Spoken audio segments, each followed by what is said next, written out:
I never expected silence to weigh more than words, but there it was settling into the creases of my hands, like dust that wouldn't brush off. The email wasn't marked urgent. It was one of those group threads with a recycled subject line, family update, the kind that usually included photos of Lily in dance class or Claire's seasonal decor. I tapped it open, half watching the drip of condensation trace down the side of my travel mug. The photo loaded slowly, one pixel at a time. A long banquet table, linen napkins, gold-rimmed plates, my grandfather's 90th birthday, as the caption announced in cheerful cursive. Everyone was dressed in navy and cream, Ethan at the center, Claire leaning in, Margaret and Howard seated on either side like ornaments. Someone had carefully arranged the frame to fill the space beside Ethan. His chair was turned slightly toward Claire, creating the illusion of completion. There was no seat left open, just symmetry. I stared at the screen until it dimmed itself. Then I tapped it back to life, looked again, and this time noticed what I hadn't wanted to. The photo wasn't just missing me, it had been composed to make me unnecessary. Further down, buried in a reply thread I hadn't opened, was a message from Margaret, time-stamped last week.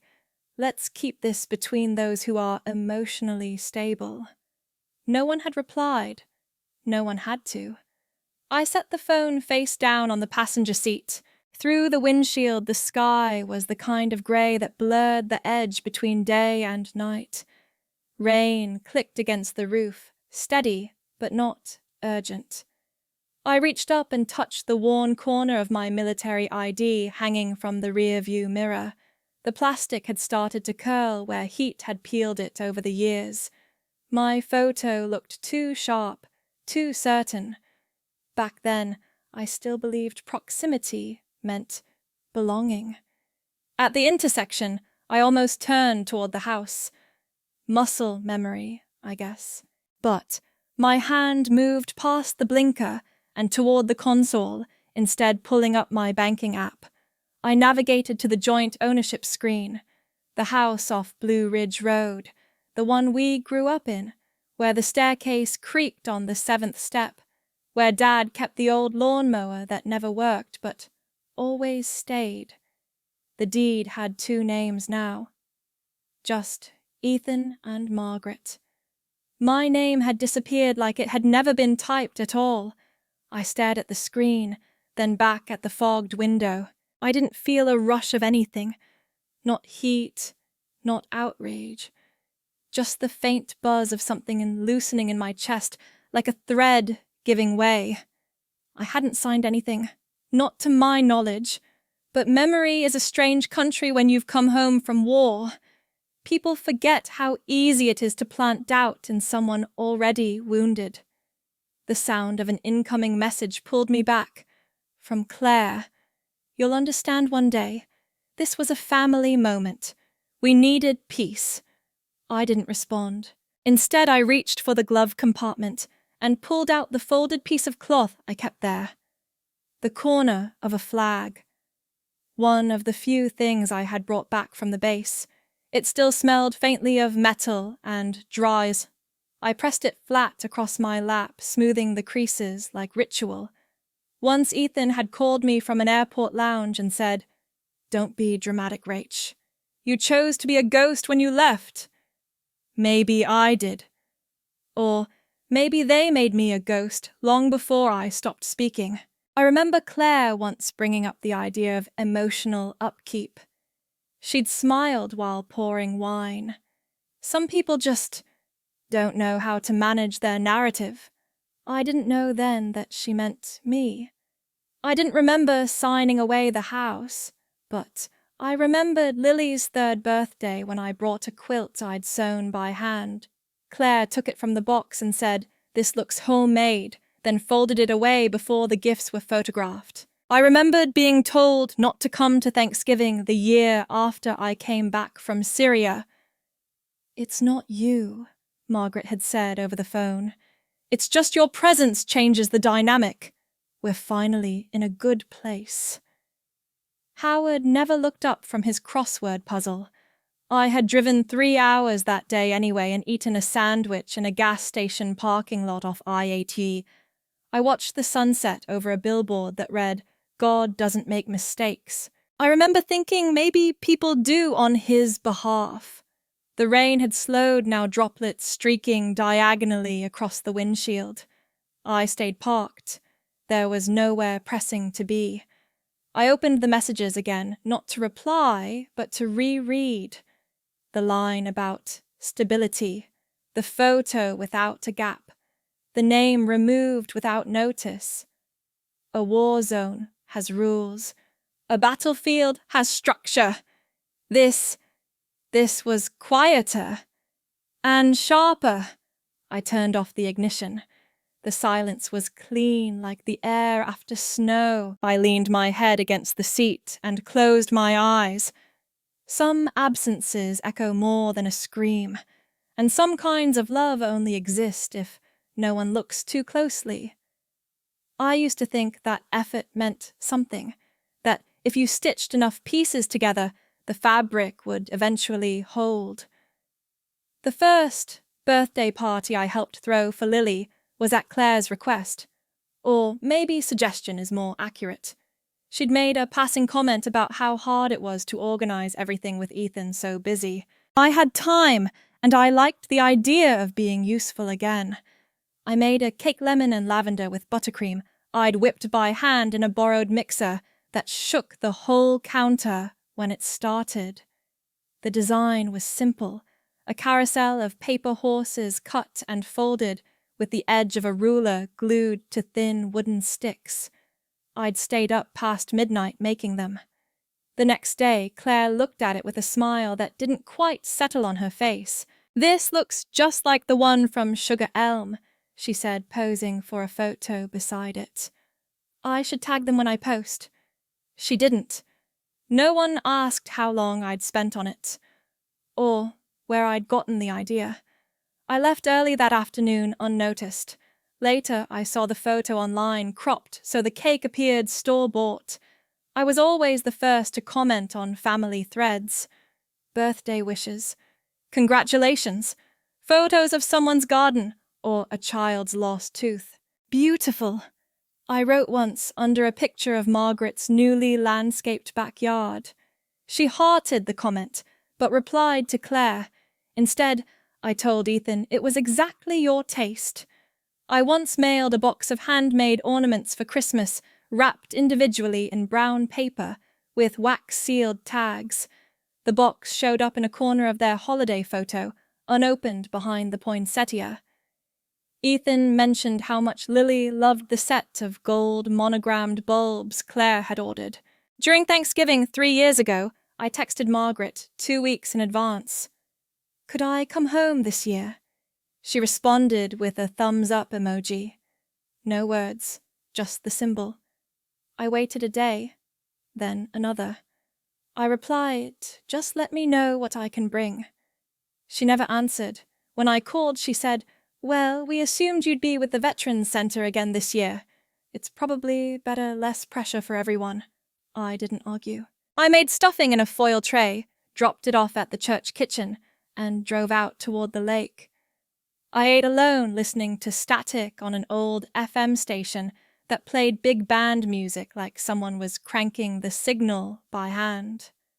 Once I wrote a short post on LinkedIn, celebrating the launch of Ethan's firm. I included a memory of us playing store as kids. He would build fake spreadsheets out of printer paper, and I'd stock the toy shelves. The post had no engagement, no likes, no comments. 2 weeks later, Ethan uploaded his own announcement, a polished headshot, and a paragraph about innovation. Claire shared it with the caption, "My brilliant husband." Always forward. I kept my notification bell on for that one, just in case. It buzzed 43 times in an hour. At one point, I brought over a casserole after Margaret had her minor surgery, scalloped potatoes and turkey with rosemary. She opened the door and blinked at the pan. We already have plenty. Claire brought us a lovely quinoa salad from Whole Foods. She took it anyway, held it like something fragile and unnecessary.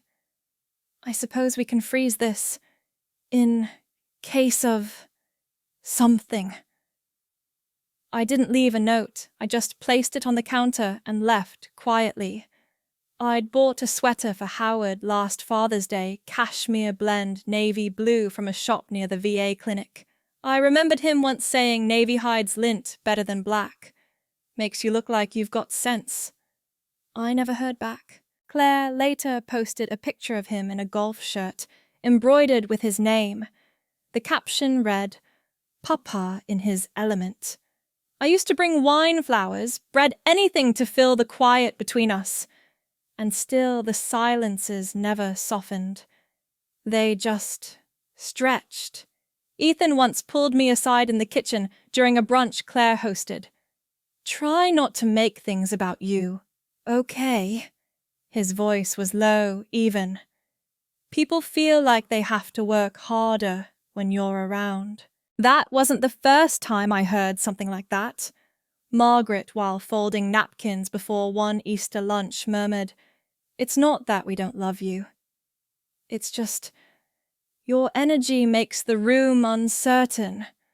Howard, years ago, had handed me a dish towel when I brought home my army commendation. "You're still capable of helping with cleanup, right?" I never fought back. I just folded the towel. I just smiled at the brunch. I just said sure, of course, and stepped further back into the room.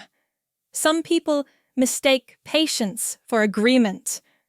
I used to think if I was kind enough, quiet enough, useful enough, they'd remember I belonged. I tied ribbons, rewrote emails offered to drive Margaret to appointments, organized Claire's fundraising spreadsheet, posted birthday memories from old albums no one else digitized. Every time I tried, it was like sewing into fabric that unraveled faster than I could thread the needle. I never stopped showing up. I just stopped announcing it. It wasn't a single moment. There was no collapse, just a gradual erasure like ink in the sun. And in time I understood people can forget the shape of your presence if they practice long enough. Some memories don't ache when they happen. They settle in like dust on glass, armless until the light catches just right. My 10th birthday card came in a pink envelope with glitter that shook loose in the mailbox. I remember brushing it off the kitchen table before opening it. Inside was a folded piece of cardstock with printed balloons and a glittery cupcake. It read, "Love Mom and Dad." Nothing else. No message, no inside joke. Ethan's birthday card that same year had a full paragraph written in my mother's handwriting, slanted and familiar. "To our brilliant boy," it began. "We're so proud of the way you think, the way you lead." I turned mine over to check if they'd forgotten to write more. The back was blank. When I was 17, I won the state science fair for a project on native pollinators. I wore a borrowed blazer and held the plaque like it might break if I breathed too hard. At dinner, I laid it on the table before anyone sat down. "That's cute," Howard said, lifting it one-handed to look at the weight. "You should put that on your college application." He folded his napkin and passed the bread without looking again. I placed the plaque on the sideboard. A week later, it disappeared. I never saw where it went. Ethan made the honor roll once that same year. Margaret brought brownies to the PTA meeting and told everyone. She used the phrase "natural leader" 3 times. I stood behind her in line holding a stack of chairs. He got a car when he turned 18. Midnight blue, low mileage, still had the factory sticker on the window when it pulled into the driveway. Margaret called us out front to see it like it was a new baby. I took a photo. I still have it buried somewhere in the back of a drawer. When I shipped off to basic, I packed quietly. Claire dropped off a duffel bag with his and hers care kits from a bridal expo she'd attended. She gave me the extra toothbrush and a travel-sized bottle of body wash. "You'll probably want to blend in," she said, adjusting her scarf. "No offense, but you always had a look that said, unsure." I said thank you and zipped it shut. When I came home from my first deployment, there was no sign on the door, no balloons. The front porch light was out. Inside, the table was set for 3. "We figured you'd want quiet," Margaret said, pouring decaf into mismatched mugs. "With everything you've seen, you can tell us about it later when you're more rested." They never asked what everything meant. I never offered. I had a commanding officer once who gave me a challenge coin with a single word engraved integrity. I kept it in the lining of my jacket for 6 years. When I showed it to Howard, he turned it over once and handed it back. "At least you're not in trouble," he said. I guess that counts for something. That was the closest he ever came to saying he was proud. When Ethan launched his company, Claire framed the business license and hung it in the living room. I offered to help with copywriting for the website. She smiled in that way that pinches more than it softens. "You're more boots on the ground," she said. "Let's leave the language to someone who understands the tone we're going for." She handed me a folder of menus to organize for the launch party. "This is more your speed. Logistics." At Lily's first recital, I bought a bouquet of daisies and tied them with a ribbon from an old campaign medal. I left it on the seat next to her dressing table. The flowers ended up in the hallway trash can by the end of the night. Claire posted a photo of the roses from Ethan instead. Even in small things, I was always a half step behind, too early, too formal, too visible. When I brought gifts, they were labeled too much. When I spoke up, it was wrong time, wrong place. When I was silent, it was hard to read. I once overheard Margaret talking on the phone with her sister. I wasn't supposed to be there. I'd returned early from a training weekend. She just always seems like she's observing, she said. Not present, just watching us live. Maybe that's how it always was. I watched them live. I sat at the edge of kitchen conversations, memorized the way Claire curled her hand around wine stems, and how Margaret folded laundry with corners sharp as paper cuts. I noticed how Howard stood when Ethan entered the room like a man who'd been waiting for someone to justify his legacy. No one ever looked up when I walked in. Sometimes when I pause at gas stations, I see families passing through. Tired dads in sweatshirts, teenage daughters with tangled earbuds, mothers carrying juice boxes. I study them from the corner of my eye, how they argue, how they forgive, how the youngest one always seems to find a place to sit. I never knew where my seat was. The coin from my jacket sits now in a velvet-lined drawer next to a patch I never stitched onto any uniform. I keep them there, not because I want to remember, but because they are the only objects that didn't try to explain themselves. There are no medals for trying to stay visible, but there are drawers where we put the things we couldn't say out loud. Some betrayals don't shout. They arrive in envelopes. The letter came folded in thirds cream paper with embossed lettering. I ran my thumb over the seal twice before opening it. There wasn't much to read.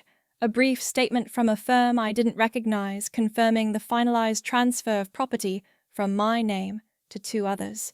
Ethan Whitmore and Margaret Whitmore, acting in joint capacity under legal power of attorney. I read it again. Slower this time.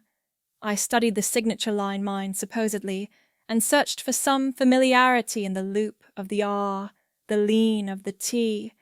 It wasn't just that the signature looked unfamiliar. It looked rehearsed, like someone trying to copy a memory I hadn't yet buried. The letter referenced the period of incapacitation and mental health oversight as documented. They used phrases that felt sterile, phrases that didn't tremble when read out loud. The corner of the envelope was torn. I don't remember doing that. Ethan's number lit up my screen an hour later.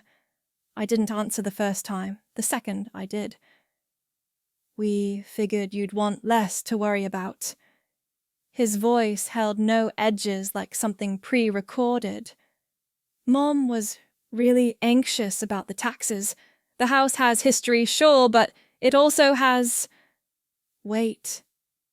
He let the silence settle, then added, "It's not a slight, Rachel. It's just simplification." I didn't reply. 2 days later, a basket showed up on my doorstep, wrapped in cellophane tied with navy ribbon. Dried fruit, herbal tea, a soy candle labeled "Stillness." Tucked inside was a card in Claire's handwriting. "We're only doing what's best for you." There was no return address. I carried it inside and set it on the table without unwrapping it.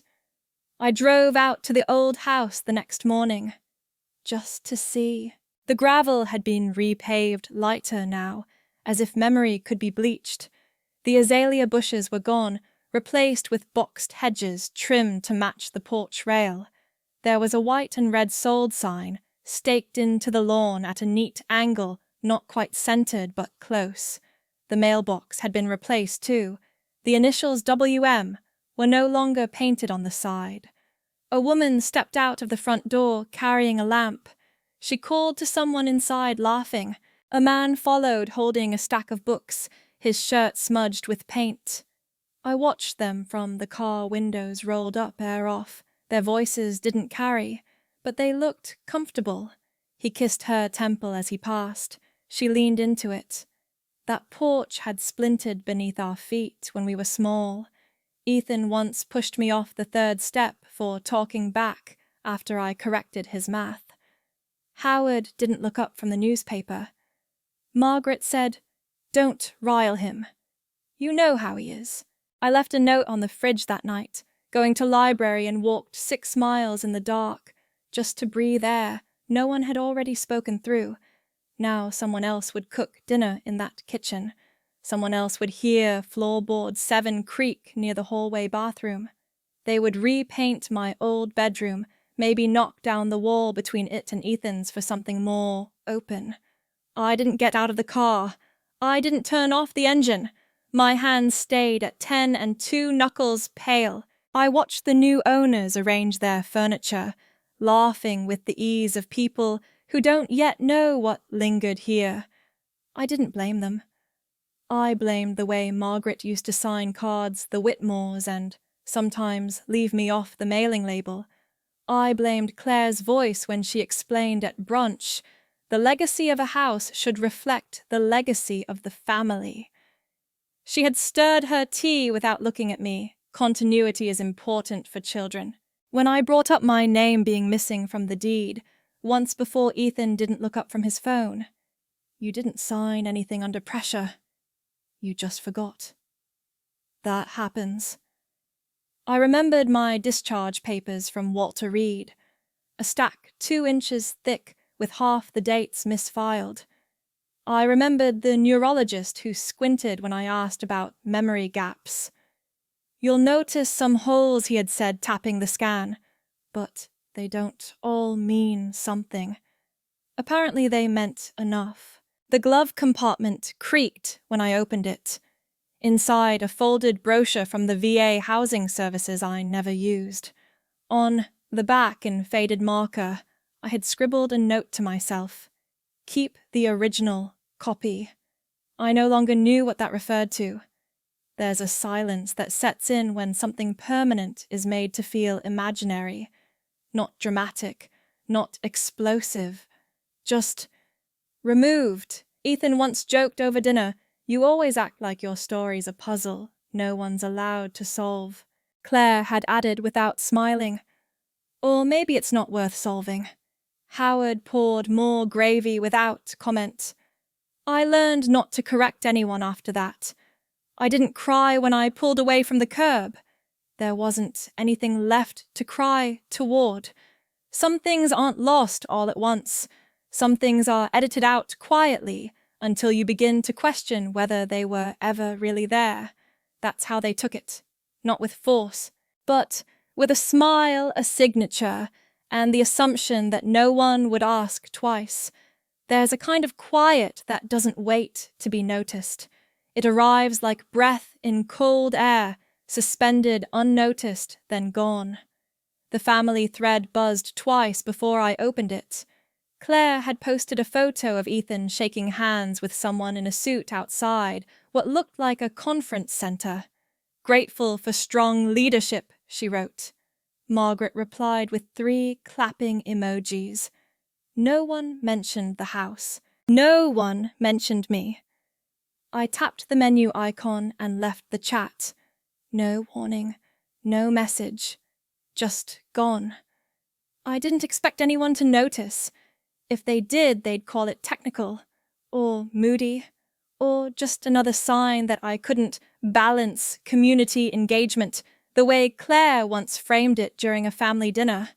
That phrase had stuck too polished to be spontaneous. I went into my email settings and created a rule anything from Ethan Claire or Margaret would filter into a folder marked unopened. I didn't delete. I just redirected, like rerouting water through a ditch. The silence didn't feel clean. It felt exact. I'd once saved every letter I received from the field, folded and tucked behind elastic bands in an old wooden box, each one marked with a single date in the corner. The handwriting changed, some shaky, some scrawled, but they all carried the same shape of distance. I opened that box and looked through the envelopes one last time. Some were torn, some still held traces of dust or desert grit. I didn't read them. I pressed the lid down and taped it shut, corner to corner, then slid it into the lowest shelf of the storage trunk. Not discarded, just done. At the back of the drawer beneath a folded wool scarf and a half-filled notebook, I found the watch. It was military issue, with a crack that split the face like a map. The minute hand had frozen at 04:37. I had worn it during my first deployment, even after the battery failed. It never kept time again, but I had kept it anyway. I slid it onto my wrist, the strap a little looser now. Margaret once looked at it and said, "You really should wear something more appropriate if you want people to stop assuming you're stuck." I hadn't answered. I remember watching the way she stirred her tea afterward, slow and precise, like it mattered how the spoon moved. That day I said nothing.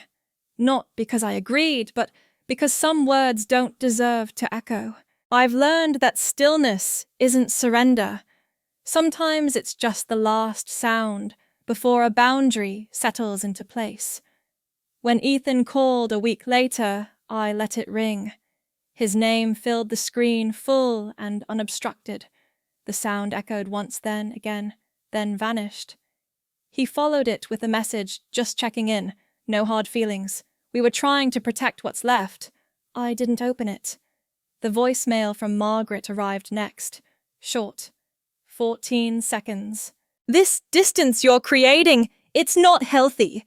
Don't isolate yourself just because you don't feel seen." The tone carried the usual weight. Controlled concern. Clinical phrasing. I remember when I was 10 and forgot to close the kitchen cabinet. She turned from the sink and said, "You want people to think you're careless." That was the same year she started calling Ethan my responsible one. I replayed the voicemail once, then forwarded it into the same folder. I never unsubscribed from anything. I just stopped showing up.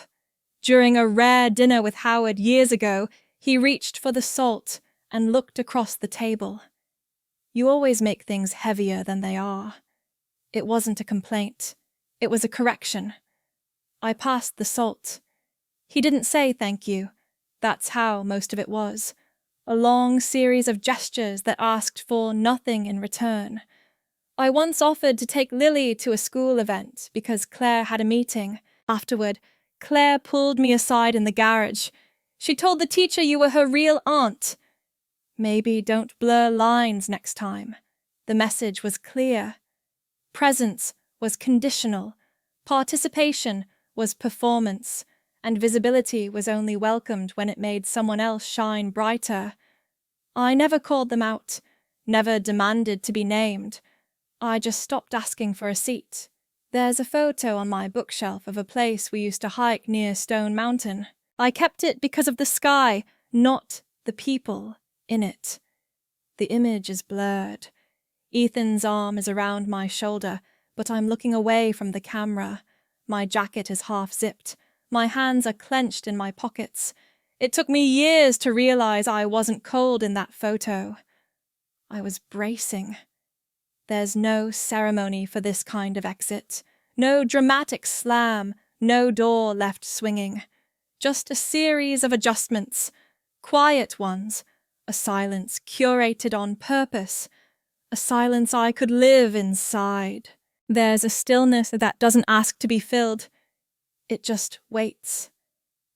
I didn't bring much with me, a duffel bag, a toolbox, the cracked steel press for making coffee, and the canvas folder with my discharge papers.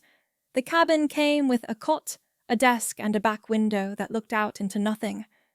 Nothing in this case was what I needed. I kept my phone powered down for the first 3 weeks. The reception was poor, but that wasn't the reason. I just didn't want it ringing. Mornings followed a rhythm I didn't plan. I learned the kettle's whistle by memory, not urgency. The coffee was never perfect.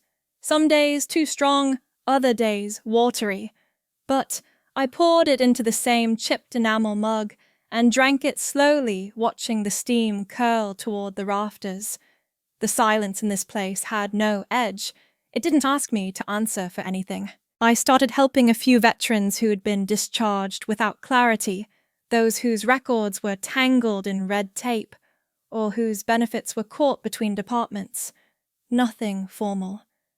Word spread quietly. I edited appeal letters, tracked missing forms, explained processes. They came one by one.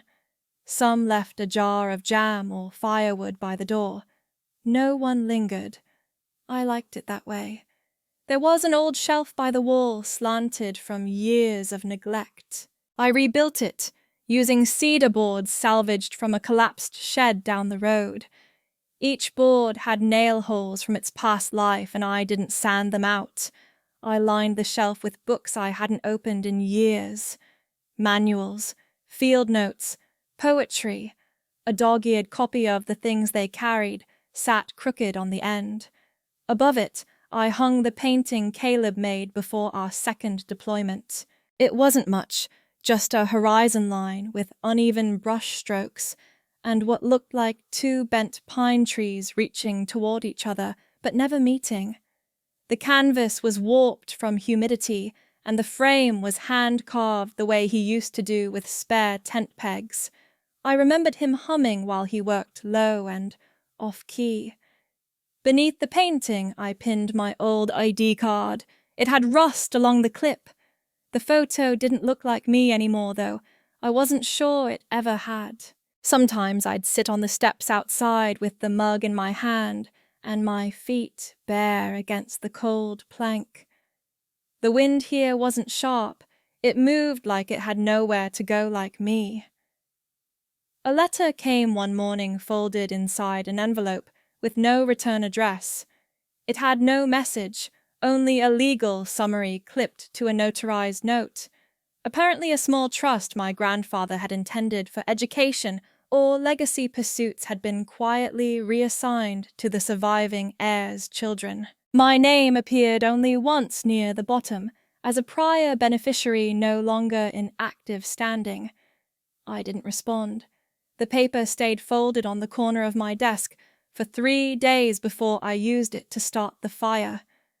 I remember a moment years ago during a family dinner. I'd flown in on short notice still in uniform.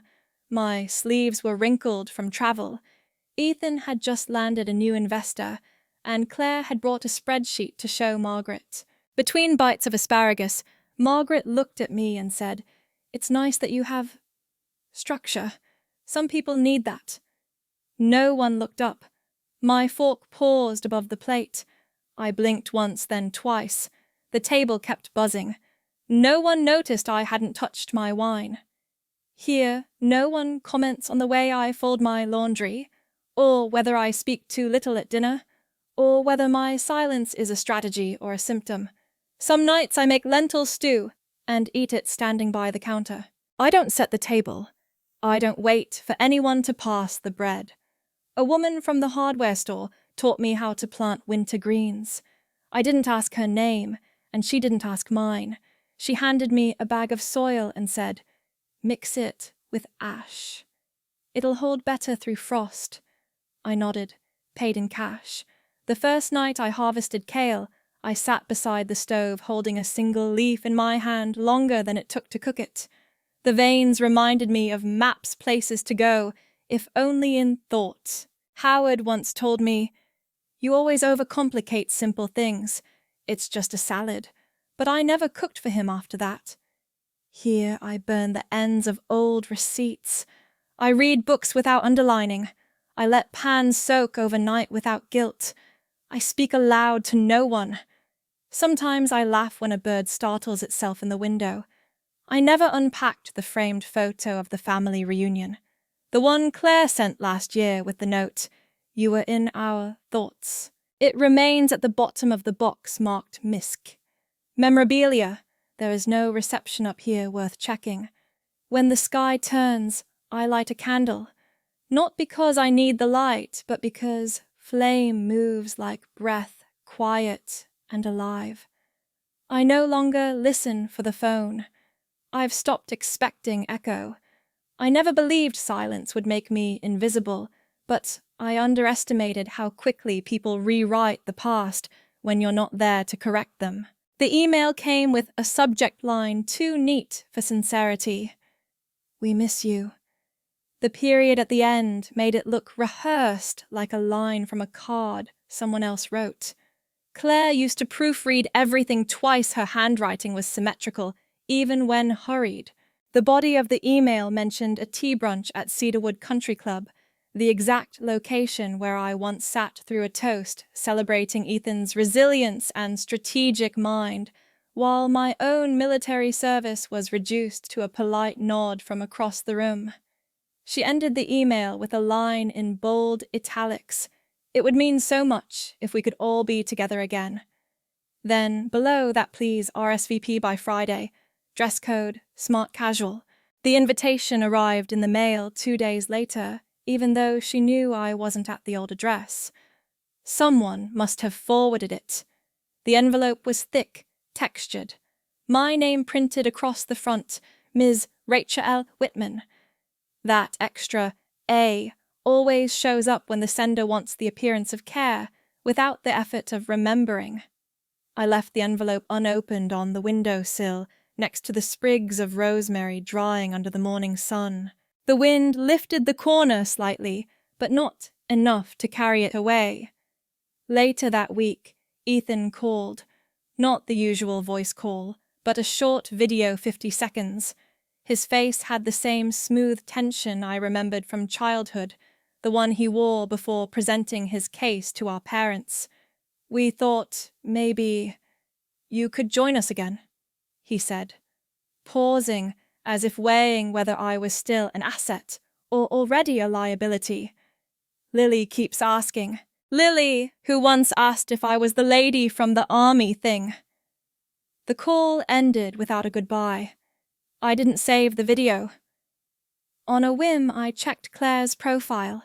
Her most recent post showed a family picnic under string lights, children holding mismatched balloons. Ethan stood near the edge, his smile strained. The caption read, "Family looks a little different lately, but we're still whole." Comments underneath were a cascade of heart emojis and hollow affirmations. A headline from a small local business journal appeared in the related links, "Founder of Halverson Tech under investigation for misuse of federal grant funds." I didn't click. The timing was enough. 2 days later, a second message arrived. This time a PDF attachment labeled Request for Endorsement, Financial Statement Adjustment. Claire had written it in her soft legalese, peppered with phrases like, to streamline current holdings and as a temporary stabilizing gesture. Near the end, a note in her own words. If you could just sign this, it would really help maintain the family's public alignment. Not, we miss you. Not, we made a mistake. Just alignment. I printed it, folded it cleanly, used it as a coaster under my mug of bitter coffee the next morning.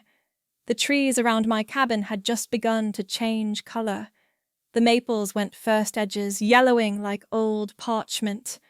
I watched a single leaf drift down and settle onto the step beside me. It didn't announce its departure. It didn't demand to be noticed. I didn't reply to Claire. Instead, I sent a photo, the morning light hitting the edge of my garden, steam rising from the mug, and the small wooden sign I'd carved myself that read, "Still here." No caption, no explanation, just that.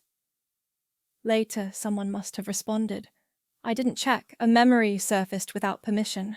I was 17, seated at the long kitchen table, filling out my West Point application, while Ethan paced behind me, rehearsing for a business pitch competition. Margaret placed a hand on his shoulder, smiled, and whispered, "You're the one with the real mind in this family." I had written my essay about leadership through listening. I erased half of it that night and started over. Sometimes I wonder if they remember the version of me they ignored, or only the one they now find useful. I walked down to the postbox that afternoon, the rusted flag still broken from last winter's ice. No one sends mail here unless it's official. Bills mostly. Or the occasional thank you note from a client I helped without charging. I left the flag as it was. Back inside, I lifted the lid on the old trunk I kept near the stove. Inside were the keepsakes I hadn't yet decided whether to burn or bury, a pressed camellia from my mother's garden, a field compass with a hairline crack through the glass, and one single Polaroid of Ethan and me as children, arms looped matching skinned knees before the split began. I didn't take anything out. I didn't add anything new. There was a time I would have gone to that brunch, smoothed my hair, worn navy slacks, smiled at strangers. I might have sat through speeches, accepted apologies that weren't really apologies toasted to a family narrative I no longer lived in. But now I wake up before the sun place 2 feet on the floor and breathe without explanation. They can perform wholeness however they like. I already have what I need. Some names don't belong to you until you decide they do. The first time I said credit me out loud, it didn't come from pride. It came from a steadiness in the chest, like air had finally moved through a room sealed too long. The request wasn't loud. It didn't need to be. I wasn't asking permission. I wasn't asking anything. The request came after a message from Jordan, an old colleague from the base who now worked with a veteran wellness fund in Charlotte. He'd written about a community care initiative and asked if I'd join the panel. His tone was careful. Too polite. The kind of careful that's used with people who've changed shape in your absence and might not fit where they used to. I wrote back simply, "Only if I'm credited." He responded with a thumbs up and a line. "Of course! You've earned that much." That much. Like recognition came in teaspoons. The next morning, I found a small cassette recorder at a thrift shop off Highway 105. It had a chipped corner and a crackle in the mic, but the red light still blinked steady. I named it Watch 1. I wasn't sure why until I remembered the words Caleb had muttered during long nights in the desert. Always hold the watch. Even if no one's coming, hold the watch. I recorded my first episode that night. Not for anyone else, not for applause, just the sound of my own voice telling the truth into something that didn't answer back. I spoke about mornings without names, about the tightness that sits just under the collarbone after too much stillness, about how silence when chosen can be a form of safety. I ended the tape without ceremony. Just a breath, then nothing. By the end of the week, I'd named the series The Watch. I didn't post it anywhere, just kept the tapes labeled by date and slid them into a shoebox. There's a strange comfort in speaking to no one. It feels honest. At the community center, I signed up for a woodcraft course. The instructor was a man named Bill, with hands like tree trunks and a habit of letting instructions trail off mid-sentence. He handed me a saw, tapped a plank of maple, and said, "Just don't overthink the grain." I built a bench that week. It wasn't straight. The joints needed sanding, but it held. I brought it to the reading corner in the back hall, where the younger vets sometimes waited for their appointments. No one asked who made it. No one needed to. When one of the younger vets, Marcus, came in looking for someone to help with his discharge file, I noticed his hands shook when holding the pen. I didn't mention it. I just pushed the paper closer and pointed where to sign.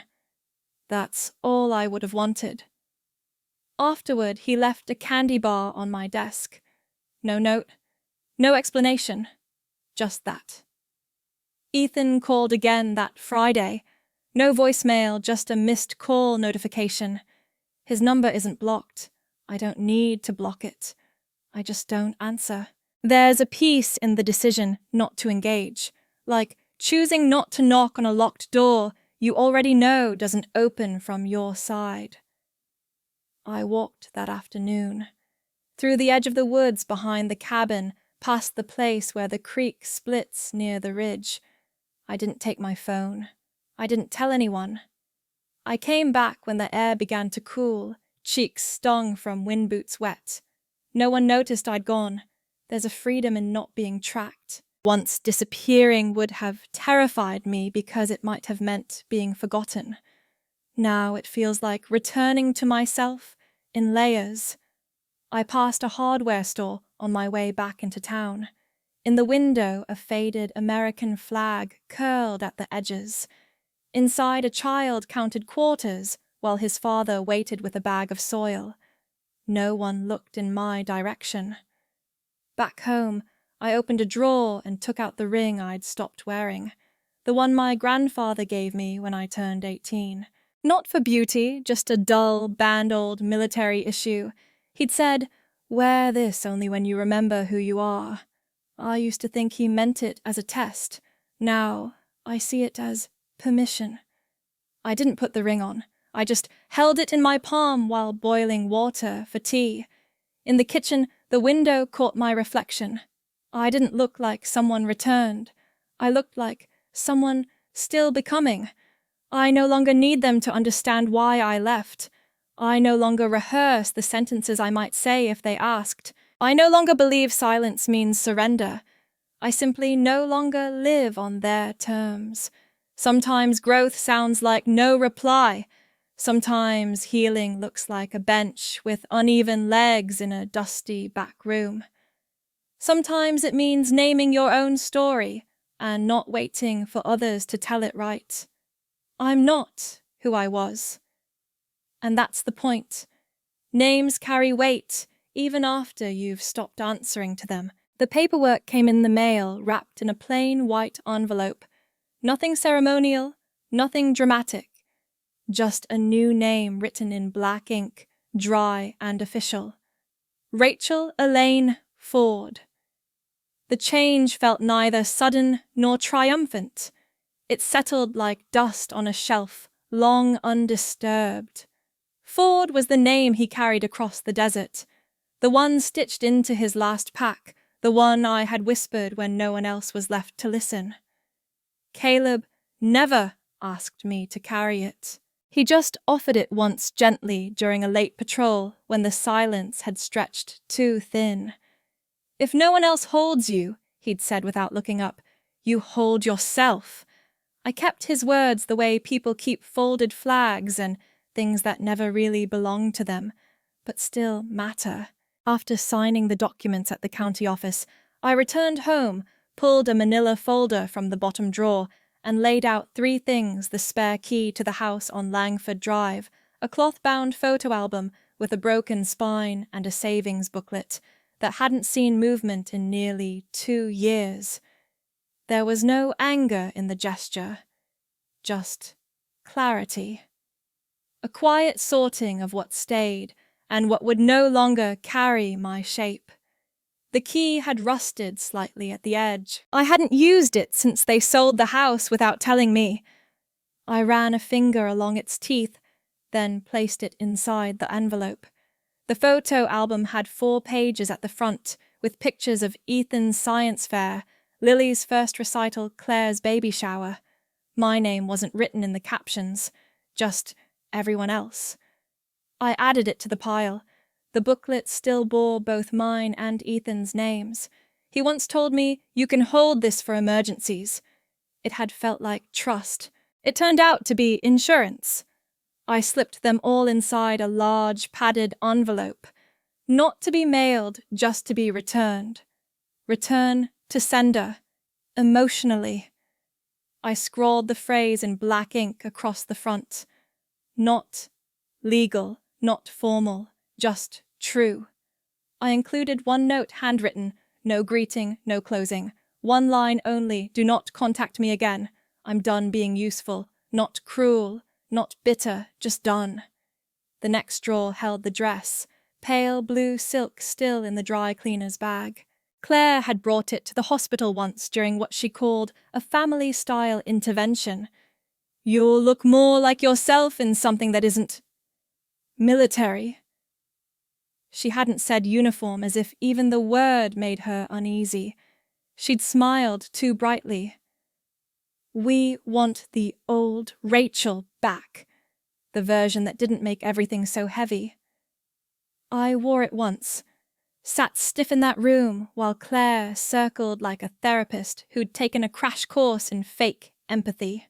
You should try softer things, she'd whispered, dabbing non-existent lint from the sleeve. It makes people more willing to include you, as if exclusion were a response to texture. I brought the dress out to the fire pit that evening. No ceremony, no speeches, just fabric and flame. The silk curled inward like it was embarrassed to be seen. The hem blackened quickly. I stood until it was only ash and metal hanger. The air didn't change, nothing felt lighter. But something stopped humming beneath my skin. Back inside, I turned on the recorder, the watch tape 17. I didn't say much, just a few thoughts. Not everything needs confrontation. Some things need burial. I clicked it off. The final piece came slowly. I sat at the kitchen table with my original birth certificate. Rachel Elaine Whitmore. The loops of my father's handwriting still visible on the registration form. I turned it over. No inscription. No extra note. Just a stamp that marked my entry like cargo received. I ran my fingers across the new name again. Ford. It didn't erase what came before. It didn't rewrite memory. It just marked where I stopped waiting. The mailbox at the end of my drive stood uneven in the gravel. I placed the envelope inside, not to be sent, only to exist there for a while. A kind of offering to the version of me that once needed to be heard. The wind tugged at the trees with no urgency. I didn't call anyone. I didn't text to explain. There's no defense needed when you've left the trial. Inside, the kettle screamed on the stove. I poured slowly, letting the heat seep through the cup and into my palms. On the windowsill, a sprouting basil plant leaned toward the dim light, unaware of the names I no longer carried. I sat down, closed the folder, and returned it to the drawer. No need to lock it. Some chapters don't end in punctuation. They just don't get turned again. Some mornings arrive without asking for permission. The air tasted like quiet, not silence, just a stillness that doesn't need to be proved. I let my feet rest against the wooden floor for a while before I moved. The grain pressed faint lines into my skin, reminders that I was here again, and that nothing was demanding to be fixed. The kettle wasn't on a timer. I didn't need one. My hands knew where to go. Jar of dried mint. From the back garden, the old steel pot that whistled slightly off pitch. Steam curled upward like a soft exhale, escaping into a room that had no one else to warm but me. I reached for the journal without thinking. It was the green leather one, worn at the edges, with a page bookmarked somewhere in the middle. I didn't open it to read. I only brushed my thumb across the folded sheet inside. His handwriting had faded, blurred by the years and the places it had travelled, but the indentation still held. One line had always stood out: if you ever make it somewhere quiet, stay there. I didn't unfold the page. I didn't need to. I slipped it back into the spine of the notebook and closed the cover gently, the way you'd tuck in a child already sleeping. There are some memories that become less about revisiting and more about honoring.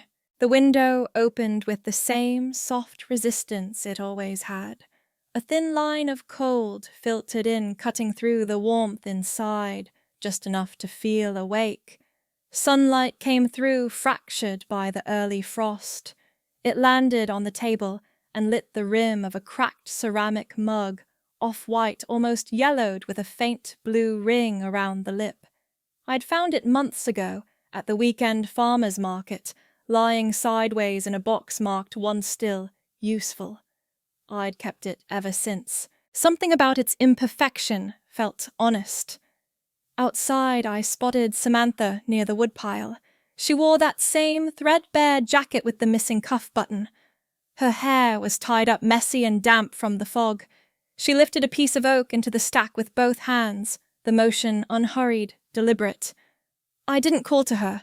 I just nodded when she looked up. She returned it without a word and kept working. That was enough. There are entire languages built on what doesn't need to be said. The tea steeped darker than usual. I let it sit. The heat bled into the mug, warming my hands more than the drink would warm my mouth. The porch creaked softly when the wind pushed against the frame. No one came up the drive. No one asked for an explanation. No notifications. No emergency. No performance. That used to unnerve me, being forgotten, unaccounted for. Now it felt like shelter. I ran my fingers across the pages of another notebook, empty this time. I didn't write anything down. I just let my hand rest there like a promise, with no deadline. When the radio clicked on by accident, I must have bumped it, reaching for the tin of matches. It played 2 bars of an old Johnny Cash song before cutting out again. I didn't turn it back on. Sometimes quiet is the only rhythm I want. The phone hadn't rung in weeks. I kept it charged out of habit, not necessity. There were no saved voicemails, no drafts of unsent responses. The last message from my mother was still archived somewhere. Don't keep making everything about you. Families move on. And Claire's most recent attempt, weeks back, had been a screenshot of an old family photo captioned "Still room at the table." But it wasn't a table I remembered. That one had been sold like the house, the attic trunk, the piano bench, where I once hid medals in the lining. There was no need to explain that anymore. No need to remind them I hadn't left the table. They'd just kept pulling it further away. I took another sip of tea. The mint had settled. Earthy, clean, a little bitter. Out of the corner of my eye, I saw a blue jay land on the railing. It tapped once against the wood and flew off. I didn't follow it. People talk a lot about finding peace like it's buried under something or locked behind trauma like a vault. But mine didn't feel like a discovery. It felt like a return to something that had waited for me patiently without judgment, without questions. I wasn't healed. I wasn't whole. But I was mine. Entirely. And for the first time that felt like enough. The mug sat warm against the table.